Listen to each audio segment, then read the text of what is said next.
Hello students, मेरा नाम गौतम जैन है और आज हम अपना क्लास 10th का चैप्टर नंबर 2 पढ़ेंगे जिसका नाम पॉलिनोमियल है। और पॉलिनोमियल आपने क्लास 9th में भी पहले पढ़ रखा है। हम इसको आगे फर्दर पढ़ेंगे। आपका देखो, पॉलिनोमियल्स स्टार्ट करते हैं अपनी वीडियो को। तो पॉलिनोमियल्स जो होते हैं वो आपके दो पार्ट्स में होते हैं। आपके पहला होता है आपका वेरिएबल और दूसरा होता है इसका कांस्टेंट। तो अब वेरिएबल कौन सा पार्ट होता है हमारे पॉलिनोमियल का? तो पॉलिनोमियल के अंदर वेरिएबल पार्ट होता है जो कि जनरली ए, बी, सी या फिर किसी और हमारे अल्फाबेट से लिखा जाता है। वहीं पर कांस्टेंट होते हैं जिनकी प्री फिक्स्ड वैल्यू हमें पता होती है। मतलब क्या है, जैसे 1, 2, 3, किसी भी केस के अंदर इनकी वैल्यूज चेंज नहीं होती है, लेकिन हमारे वेरिएबल्स की जो वैल्यूज होती है वो आपके अलग अलग केसेस के बेसिस पर चेंज होती चली जाती है। तो ये होते हैं हमारे वेरिएबल और कांस्टेंट, जो कि पार्ट होते हैं हमारे किसके, आपके पॉलिनोमियल के। बात करते हैं आगे। नेक्स्ट है हमारा कि पॉलिनोमियल जो होता है हमारा जनरली तीन तरह का रहता है। एक होता है हमारा लीनियर पॉलिनोमियल, दूसरा होता है क्वाड्रेटिक और चौथा होता है तीसरा होता है हमारा क्यूबिक। अब इनमें डिफरेंस क्या होता है? देखो, लीनियर पॉलिनोमियल वो पॉलिनोमियल होता है जिसकी मैक्सिमम डिग्री, आपने 9th क्लास में पढ़ा हुआ होगा डिग्री क्या होती है, फिर भी मैं आपको बता देता हूं। जिसमें आपकी वेरिएबल की जो मैक्सिमम पावर है वो 1 होती है, या फिर मैं कहूं जिसकी मैक्सिमम पावर जो होती है हमारी वेरिएबल की, उसको हम क्या कहते हैं, डिग्री कहते हैं। जैसे मैंने लिखा 4x + 1, तो यहां पर x की मैक्सिमम पावर क्या है, हमारी 1 है। तो इस केस के अंदर x की मैक्सिमम पावर कितनी है, 2 है। तो इसकी जो डिग्री होगी हमारी वो 1 हो जाएगी, इसकी जो डिग्री होगी वो 2 हो जाएगी। ठीक है। तो यहां पर हम बात करेंगे अपने लीनियर पॉलिनोमियल की। तो लीनियर पॉलिनोमियल होता है जिसकी जो डिग्री होती है वो 1 होती है हमारी। वहीं पे बात करेंगे क्वाड्रेटिक की, तो इसके अंदर जो डिग्री रहेगी वो रहेगी 2, और क्यूबिक के अंदर डिग्री जो रहती है हमारी वो रहती है 3। तो लीनियर पॉलिनोमियल वो पॉलिनोमियल होता है जिसकी जो मैक्सिमम पावर है या फिर मैं कहूं डिग्री जो है वो हमारी 1 रहती है, क्वाड्रेटिक में 2 रहती है और क्यूबिक के अंदर 3 रहती है। ठीक है। और इसमें जो जनरल फॉर्मूला रहता है हमारा वो क्या रहता है, ax + b। इसमें रहता है हमारा general formula ax² + bx + c। और इसमें जनरल फॉर्मूला रहता है हमारा ax³ + bx + cx। यहाँ पे x² आएगा b के साथ और यहाँ पर d। मतलब क्या है कि जब भी हमारे कोई भी हमारा पॉलिनोमियल लीनियर होगा, क्वाड्रेटिक होगा या क्यूबिक होगा, तो वो हमेशा इन्हीं तीन आपके फॉर्म में पाया जाएगा और किसी फॉर्म में नहीं पाया जाएगा आपका। तो आपको टाइप्स ऑफ पॉलिनोमियल समझ आ गए होंगे। एक एक एग्जांपल ले लेते हैं तीनों के हम। तो यहां पर जो मैंने आपको एग्जांपल ये वाला दे रखा है डिग्रीज के लिए, तो इसमें डिग्री आपकी कितनी है, 1 है। तो ये आपका है एग्जांपल लीनियर पॉलिनोमियल का। वहीं पर अगर हम बात करते हैं इसकी, तो ये हमारे इसमें मैक्सिमम पावर 2 है, जिसके कारण यहां पर आपके जो पॉलिनोमियल हो जाएगा ये है क्वाड्रेटिक। और थर्ड हम ले लेते हैं एग्जांपल 4x³ + 2x² + x + 20। तो ये जो है आपका, ये एग्जांपल हो जाएगा आपका क्यूबिक का, क्योंकि इसमें मैक्सिमम पावर कितनी है हमारी, 3 है। तो यहां पर आपको टाइप्स ऑफ पॉलिनोमियल समझ आ गए होंगे। आगे हम फर्दर डिस्कस करेंगे कि हमारा जीरो ऑफ द पॉलिनोमियल क्या होता है और हमारा वैल्यू ऑफ द पॉलिनोमियल क्या होता है। लेकिन उससे पहले हम ये देखेंगे कि हमारा जो पॉलिनोमियल होता है वो हमारी इक्वेशंस से डिफरेंट कैसे होता है। देखो, इक्वेशंस जो होती है हमारी, उसमें एक फिक्स्ड वैल्यू उसकी होती है किसी ना किसी की इक्वेशन की। जैसे मैंने यहाँ पे लिख दिया 4x+1, यही एग्जांपल उठाया मैंने, लिख दिया मैंने 5 के equal.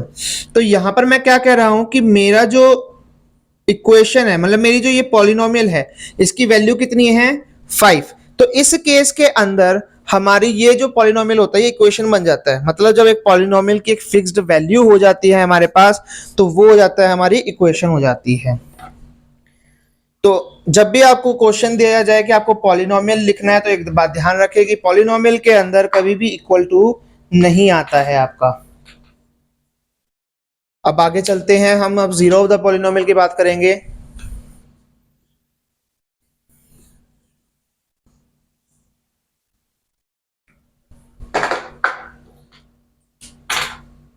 Zero of the polynomial क्या होता है हमारा? जीरो ऑफ द पॉलिनोमियल ये क्या होता है? देखो, जीरो ऑफ द पॉलिनोमियल आपके वेरिएबल की वो वैल्यू होती है जिस पर हमारा जो पूरा पॉलिनोमियल है वो जीरो हो जाता है। मतलब क्या है कि हमारी, मान लो हम एग्जांपल ले रहे हैं, यहाँ पे एक px लिया मैंने जो कि इक्वल है आपका 4x+5 के। ठीक है, यहां पर आपको क्या है कि आपको जीरो ऑफ द पॉलिनोमियल निकालना है। तो जीरो ऑफ द पॉलिनोमियल के लिए हम क्या करते हैं कि हमारा जो px होगा वो किसके इक्वल रहेगा? आपके जीरो के इक्वल रहेगा। तो जिसके कारण 4x+5 जीरो के इक्वल, और x की वैल्यू आ जाएगी आपकी -5/4। ये होता है आपका जीरो ऑफ द पॉलिनोमियल। तो जो ये x की वैल्यू है -5/4, इस पर अगर इसको हम इसमें पुट करेंगे तो हमारी जो वैल्यू आएगी वो क्या आएगी? जीरो आएगी। तो इसको हम कहते हैं value of the, sorry, zero of the polynomial. जिस वैल्यू पर, या फिर मैं कहूं जिस x की वैल्यू पर, या फिर मैं कहूं जिस वेरिएबल की आपकी वैल्यू पर आपका जो पॉलिनोमियल है वो जीरो हो जाता है, उसको हम कहते हैं जीरो ऑफ द पॉलिनोमियल। और वहीं पे हम बात करते हैं वैल्यू ऑफ द पॉलिनोमियल की।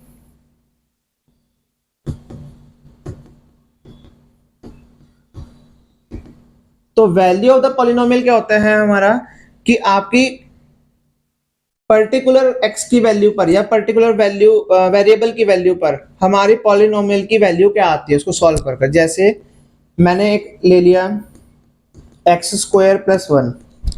यहाँ पर मैंने एक पॉलिनोमियल लिया है जहाँ पे मैंने लिखा है x² + 1, और मैंने कहीं मुझे वैल्यू निकालनी है कि मान लेते हैं लेट x की वैल्यू कितनी है? 1 है हमारी। तो यहाँ पर x की 1 पर, मतलब x की वैल्यू 1 पर, वेरिएबल की वैल्यू कितनी है? 1 है। तो हम यहाँ पे पुट करेंगे, तो जो सॉल्व करके आंसर आएगा हमारा, ये है हमारी वैल्यू ऑफ द पॉलिनोमियल। तो जो आपकी पर्टिकुलर वैल्यू पर सॉल्व कर कर आता है उसे हम वैल्यू ऑफ द पॉलिनोमियल कहते हैं। और जिस वैल्यू पर हमारा जो वैल्यू ऑफ द पॉलिनोमियल है वो जीरो हो जाए उसे हम जीरो ऑफ द पॉलिनोमियल कहते हैं। मेरे हिसाब से आपको ये दोनों चीजें समझ आ गई होगी। आगे चलते हैं। नेक्स्ट है हमारा, इतना तो आपने 9th क्लास में पढ़ रखा है, लेकिन 10th क्लास में आपने क्या पढ़ना है? आपको पढ़ने हैं रिलेशनशिप्स बिटवीन कोफिशिएंट्स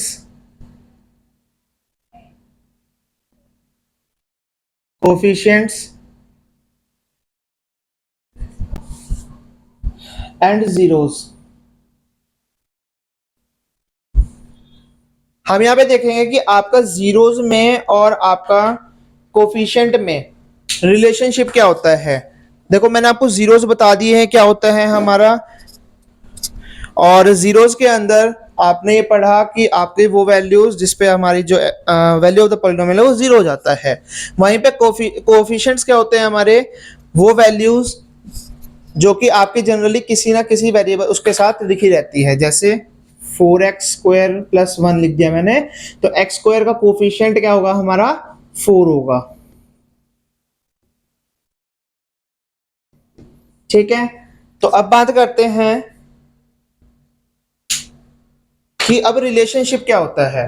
हमें जो मेन इसके अंदर पढ़ना है वो हमें क्वाड्रेटिक इक्वेशन का पढ़ना है, ना ही हमें क्यूबिक का पढ़ना है और ना ही हमें लीनियर का पढ़ना है 10th क्लास के अंदर। वैसे बुक के अंदर हमें दे रखा है, लेकिन जो मेजर हमें क्वेश्चंस पेपर के अंदर आते हैं वो हमारे क्वाड्रेटिक के आते हैं। तो क्वाड्रेटिक का देखते हैं। क्वाड्रेटिक की आपको पता है जनरल इक्वेशन जो होती है वो क्या होती है हमारी, a x square plus b x plus c. ये हमारी रहती है जनरल इक्वेशन इसकी, क्वाड्रेटिक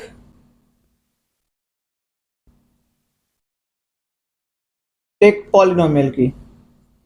ठीक है, इसके बाद बात करते हैं तो इनकी रिलेशन क्या होता है हमारा जीरोस का। तो जब हम इसके जीरोस निकालते हैं, हमने इसके जब जीरो निकाल लिए तो मान लेते हैं, लेट करते हैं हमारे जो जीरोस आए। आपको पता है एक क्वाड्रेटिक जो पॉलिनोमियल होता है, क्वाड्रेटिक इक्वेशन होती है हमारी, उसके हमेशा दो जीरोस आते हैं। तो हमने लेट करे जीरोस कितने आए हमारे, एक आया हमारा अल्फा, दूसरा आया हमारा बीटा। ठीक है, तो सबसे पहला होता है हमारा सम ऑफ जीरोस। जब हम दोनों का सम निकालते हैं तो ये हमेशा मेरे माइनस बी बाई ए के बराबर आता है। मतलब माइनस का कोफिशिएंट ऑफ, किसका है ये कोफिशिएंट, एक्स का, और अपॉन में कोफिशिएंट ऑफ एक्स स्क्वायर का। तो यहां पर आप ये देख सकते हो कि यहाँ पर हमारा जो जीरोस आते हैं, सम आता है जीरोस का, वो क्या आता है हमारा माइनस बी बाई ए, जो कि क्या रहता है हमारा, जो बी होता है वो होता है कोफिशिएंट होता है हमारा एक्स का, और ए जो होता है वो होता है कोफिशिएंट होता है हमारा एक्स स्क्वायर का। इसके बाद जो हम करेंगे वो है हमारा product of zeros. Product of zeros के अंदर क्या होता है हमारा, सेम जैसे इसके अंदर हमने किया है सम ऑफ जीरोस के अंदर, और हमने देखा कि जो आपके बी और ए थे ये कोफिशिएंट्स थे किसके, हमारे आपकी जनरल इक्वेशन के, या फिर मैं कहूँ क्वाड्रेटिक इक्वेशन के। आप देख सकते हो ए बी जो है वो आपके कोफिशिएंट है, और सी यहाँ पे कांस्टेंट टर्म कहेंगे, इसको कोफिशिएंट नहीं कहेंगे हम, क्योंकि कोफिशिएंट जो होता है वो हमेशा किसी ना किसी वेरिएबल के साथ लगा हुआ होता है।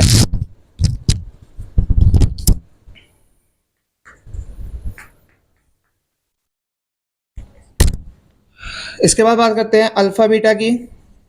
अगर प्रोडक्ट ऑफ जीरोस निकाल रहे हैं, ये है हमारा प्रोडक्ट ऑफ जीरोस।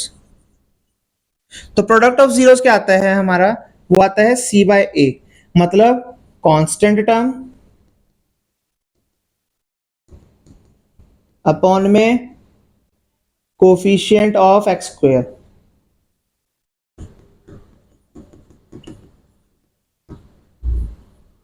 ये होता है हमारे रिलेशनशिप आपका कोफिशिएंट्स का और जीरोस का, कि हम जब भी आपके क्वाड्रेटिक इक्वेशन के अंदर जीरोस निकालते हैं, जो कि अल्फा बीटा माने मैंने यहाँ पर, तो वो हमेशा हमारे कोफिशिएंट्स के साथ रिलेशनशिप में होते हैं, और रिलेशनशिप मैंने आपको प्रोवाइड कर दिया है। ठीक है, इसको नोट कर लीजिए। और ये जनरली जो है आपका, जो आपके ये जो रिलेशनशिप्स है, ये हमारी वेरिफिकेशन में जब हम एक्सरसाइज में देखेंगे तो वहां पर हमें दिखेगा कि जो ये है आपका सारा कुछ, जो मतलब ये फॉर्मूलाज है, ये वेरिफिकेशन में हेल्प करते हैं हमारी क्वेश्चन के। किस तरह से करते हैं वो क्वेश्चन करेंगे अब हम।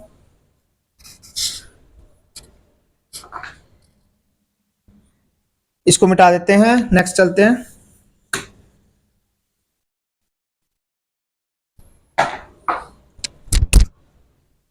देखो एक एग्जांपल ले लेते हैं हम,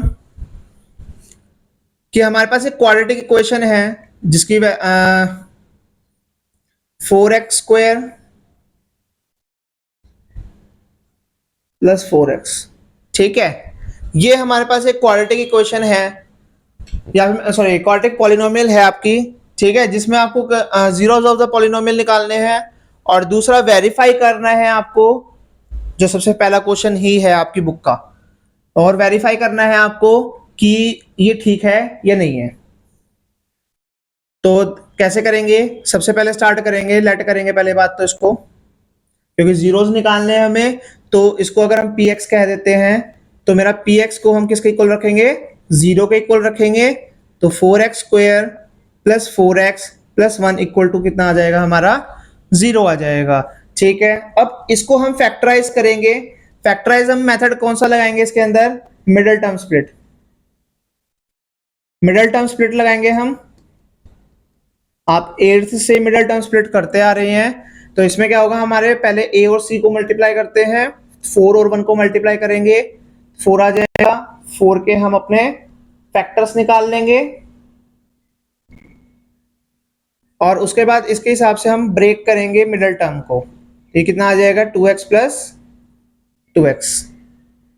तो देखो इन दोनों को प्लस करके हमारा 4x आ जाएगा और मल्टीप्लाई करके आपका 4x स्क्वायर दोबारा आ जाएगा, मतलब जो हमारा a और c को मल्टीप्लाई करके आया था वो दोबारा आ जाएगा। ठीक है, इसके बाद कॉमन लेंगे ग्रुपिंग बनाकर, और यहां पर से हमारा 1 कॉमन आएगा क्योंकि दोनों में कुछ कॉमन है नहीं।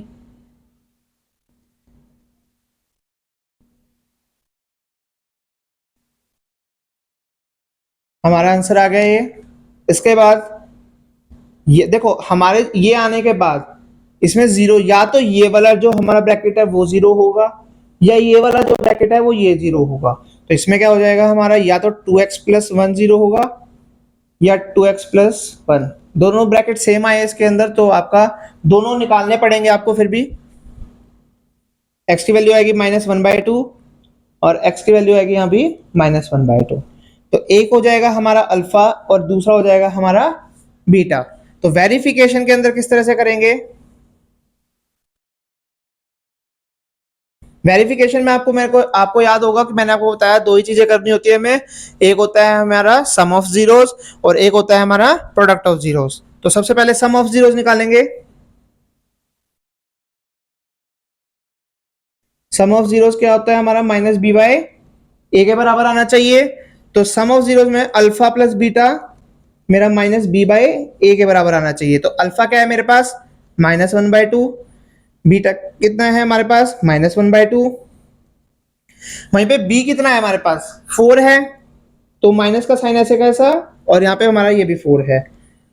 तो अब क्या करेंगे, इसको दोनों को ऐड करेंगे, तो -1/2 को -1/2 में ऐड करेंगे तो -1 आ जाएगा हमारा, और ये 4 1 जा 4 होता है। तो हमारा यहाँ से एक चीज वेरिफिकेशन हो गई, हमारा एक वेरीफाई हो गया। दूसरा हम करेंगे प्रोडक्ट ऑफ जीरोस।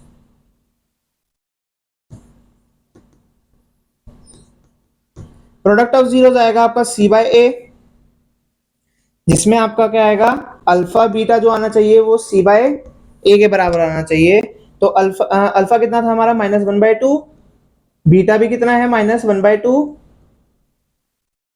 ठीक है, c की वैल्यू यहां से उठाएंगे हम अपने, वो क्या है हमारी 1, a की वैल्यू यहाँ पे कितनी है 4। तो इसको मल्टीप्लीकेशन करेंगे तो -1/4 आ जाएगा हमारा, और यहाँ पे भी आ जाएगा 1/4। तो यहां से आपकी ये वेरिफिकेशन भी जो हो गई है कंप्लीट हो गई है। इस तरह से इस क्वेश्चन को करा जाता है। ये आपके एनसीईआरटी का सबसे पहला क्वेश्चन ही है आपका। ठीक है, और पूरे क्वेश्चन को इसी तरह से किया जाएगा। आपको पहले x की वैल्यूज निकालनी है, मतलब आपको जीरोज निकालने हैं उस पॉलिनोमियल के, और सेकंड स्टेप हमारा ये रहेगा कि हम उसको वेरीफाई करेंगे। ठीक है, इसको नोट कर लीजिए।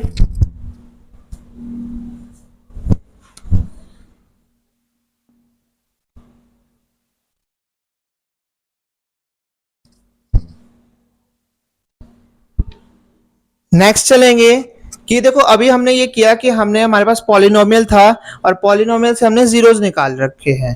ठीक है, और उससे हमने सम ऑफ जीरोस निकाल लिया, प्रोडक्ट ऑफ जीरोस निकाल लिया।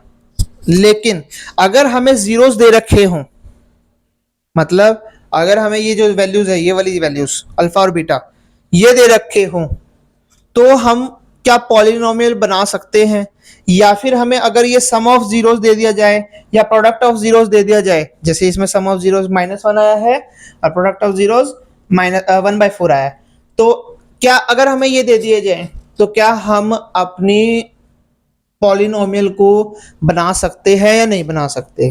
तो बिल्कुल बना सकते हैं। उसके लिए हमारे पास एनसीईआरटी में एक फॉर्मूला दे रखा है, और वो क्या है देखेंगे। इसको मिटा रहा हूं मैं।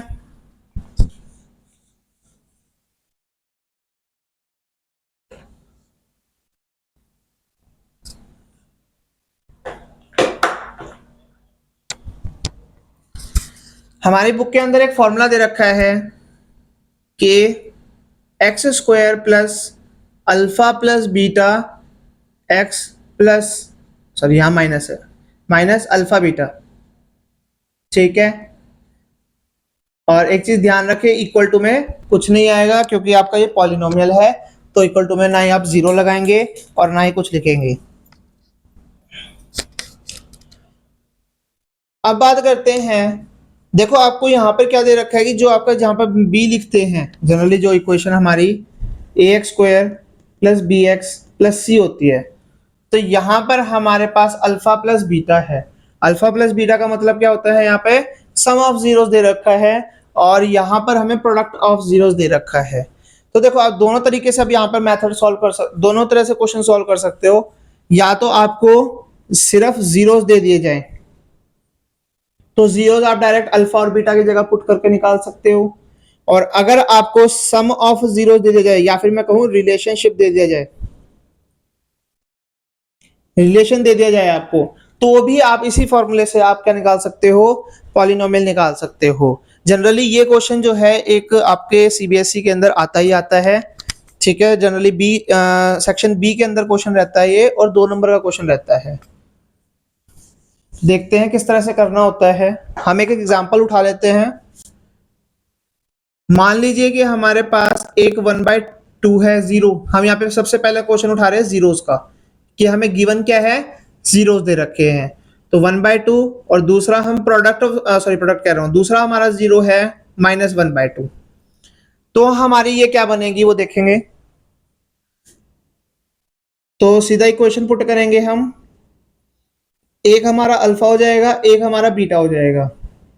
1/2 -1/2 x plus 1/2 and -1/2।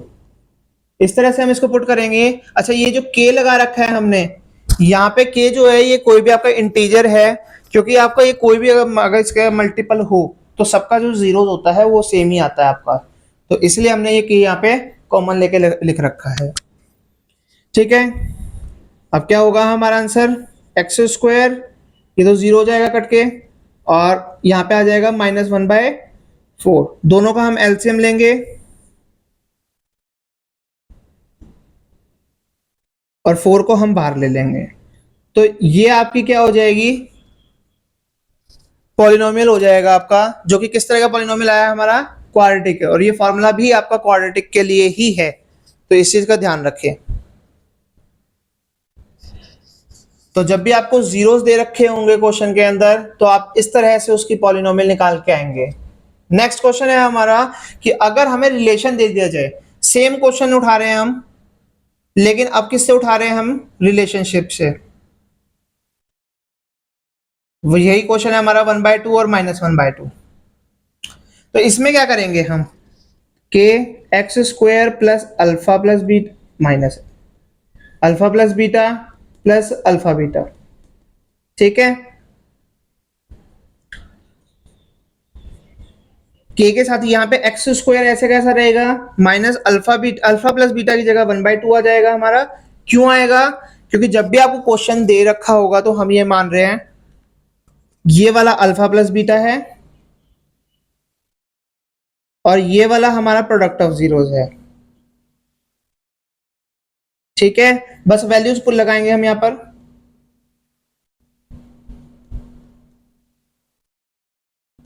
Same LCM लेंगे, एलसीएम लेना जरूरी है।